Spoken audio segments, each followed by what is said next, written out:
Have you ever wondered why we have to push the payload on Neon Junction all the way to the end? Or have you noticed what happens to the payload when you capture the second checkpoint? Or what is the meaning of this graffiti? Let's find out together in this video about all the interesting details and facts of Overwatch's newest map.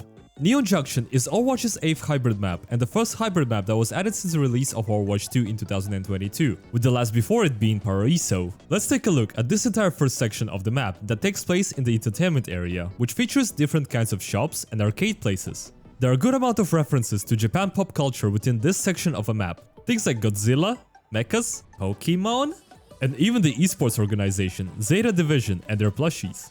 Just outside of the first attacker spawn, you can find this honey shop, and inside of it are these beehives that you can attack, which in return will retaliate and damage you back, which can also be used to build ultimate charge or even accidentally kill an enemy player, or yourself. It has also been confirmed that there will be a special kill icon made for this environmental hazard. They must have seen my short about the bee kill icon, surely.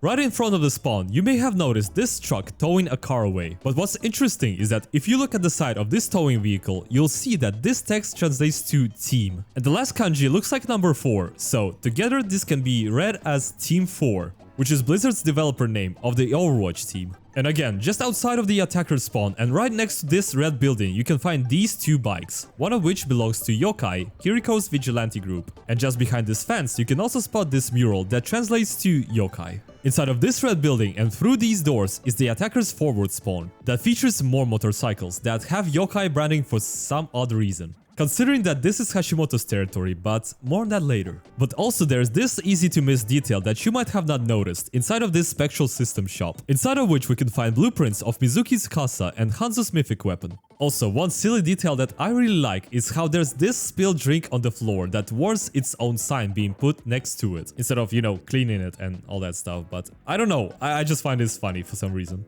Right outside of the attacker's spawn, you can see this machine that is actively trying to clean the graffiti on the wall, which translates to something like "the dragon will devour the world." There's also another text graffiti on the opposite side that translates to "Hanzo is watching from the shadows," which is basically telling us that the Yokai and Shimada supporters are rebelling against their oppressors, the Hashimoto clan. If you look up in the sky, you can see these neon koi fishes going around this tower, and if you're observant enough, you'll also see these flying fishes with the text behind them that are apparently just advertising the sushi restaurant. Inside this building, just next to the first point, you can find these capsule toy machines, also known as gachapon. The idea behind these machines is that you insert some coins and rotate the handle to get a random reward. In this case, you can get things like Winton, Pachimari, dessert, sushi, cat, Godzilla, koi fish, and sausage guy toys. Now, you might be wondering, what is the lore reason for us capturing this point and subsequently pushing this payload all the way to the end of a map?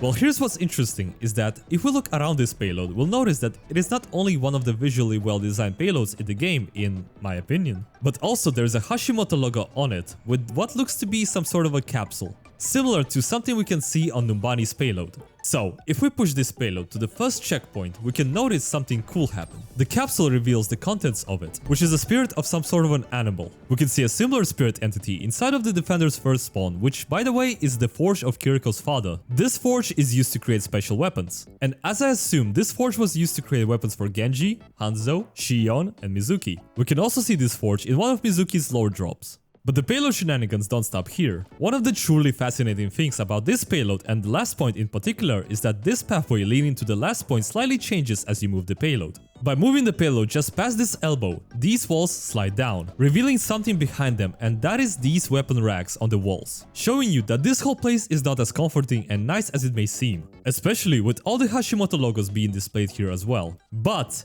there's one more tiny detail you may have missed just before pushing the payload to the last point. When the payload starts going down here towards the center of the stage lights start turning on from the ceiling, helping illuminate the payload. And there are 4 of these lights that turn on one by one as you approach the last capture point. This is probably my favorite detail of the entire map. It really shows you how creative you can get making these maps, even if it's some tiny detail that most of us might not even notice, but it does bring a lot of life into these maps.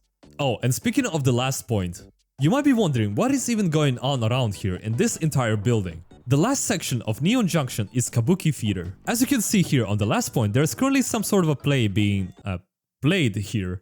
And according to these banners you can see mounted outside of the building, the play here is called Brothers Rivalry or Divide of Brothers, which as I assume might be a nod to Hanzo and Genji. I like how the inside of the payload contains the spirit of an animal and the play here features these animals. There's definitely some sort of symbolism going around here. And as I've already mentioned, you can find logos of the Hashimoto clan inside and outside of the building, and it is not so hard to guess that this whole building serves as a headquarters to the Hashimoto clan. Now, if we go behind the scenes, we'll be met with a less playful image of what we've seen before, and that is this whole lobby area. If we look at the wall behind these desks, we'll see these 4 eerie looking masks that seemingly all belong to Shion. And if we go to the second floor, we can find this painting depicting an Oni slaying a dragon, which is a metaphor for Shion, or in this case also the Hashimoto, having a war or rivalry with the Shimada clan, whose symbol is a dragon. We can also see mentions of their rivalry in this little room on the last point of the map, where a sword with Shimada symbols is surrounded by 2 Hashimoto symbols, which is essentially trying to tell us that the Hashimoto clan owns the Shimada clan at this current time. The Hashimoto presence can be seen around the whole map. Most notably, you can spot some of their cars being parked on each section of the map. They even have their own special car plates and a miniature taiga on the hood of a car. You can find their cars on the first point, behind Defenders' first spawn, and right next to the second checkpoint. The train station that you see between the first and second point remains inactive until the first point is unlocked, or in other words, when the match fully starts and the attackers' doors open. The train station is the second environmental death zone on the map, after the bees, and there are 3 states that tell you whether the train is coming or not. One where it's just neutral colors, which obviously means no train is coming, yellow lights that warn you about an incoming train, and red light for the train that is already coming. The train appears every 14 seconds and travels for 3.5 seconds. And my favorite, very easy to miss detail regarding this train is the sound effect that you can hear inside the takoyaki bar, which is located directly underneath the train tracks. When the train passes by, you can actually hear how the wooden ceiling vibrates.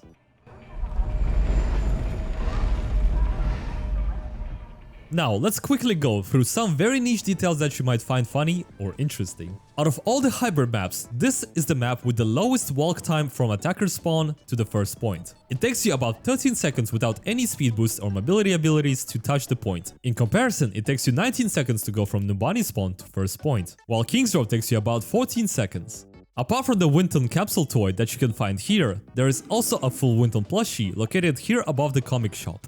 Okay, you'll have to excuse me for the next 3 things that I've noticed. This logo, which is a logo of a brand called Advanced Wearable, kinda reminds me of a logo of Alan Walker, a Norwegian DJ. While this logo reminds me of T1, a Korean esports organization. And I legitimately thought that this was an OBS logo. I am deeply sorry.